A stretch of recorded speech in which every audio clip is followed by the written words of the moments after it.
Idak terima nak ditilang karena idak guna ke sabuk pengaman sama idak make BG belakang. Salah sikok sopir dam truk yang berada di Jalan Soekarno-Hatta laju babet botol sama merahi salah sikok anggota Polantas Polrestabes Palembang. Saya ini bukan maling, saya ini bukan maling, saya ini kerja. Tahu nggak, saya penilaian kamu. Mano.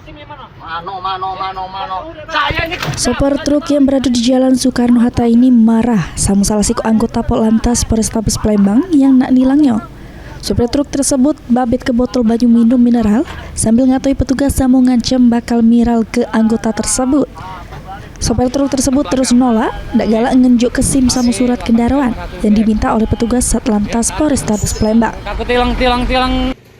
Menurut keterangan Kasat Lantas Polrestabes Palembang, kejadian tersebut terjadi pada Rabu awan, tanggal 10 Agustus 2025 di Jalan Soekarno-Hatta.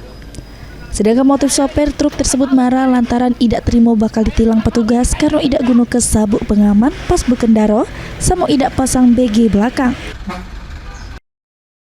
Pada saat itu anggota kami sedang melaksanakan pengaturan lalu lintas di traffic light Jakarta, Jalan Soekarno-Hatta, menemukan sebuah truk yang tidak menggunakan plat nopol bagian belakang dan juga seat belt.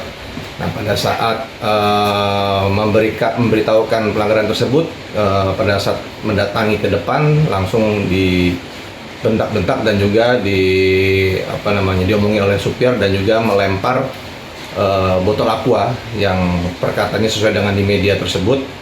Dan anggota kami hanya menyampaikan pelanggarnya saja, dan setelah itu kejadian itu anggota kami melepaskan kendaraan truk tersebut. Guna menghindari kemacetan karena kondisi lalu lintas sedang ramai, petugas akhirnya ngelepas ke sopir truk sama idak jadi ngenjuk sanksi tilang. Suryadi, PAL TV.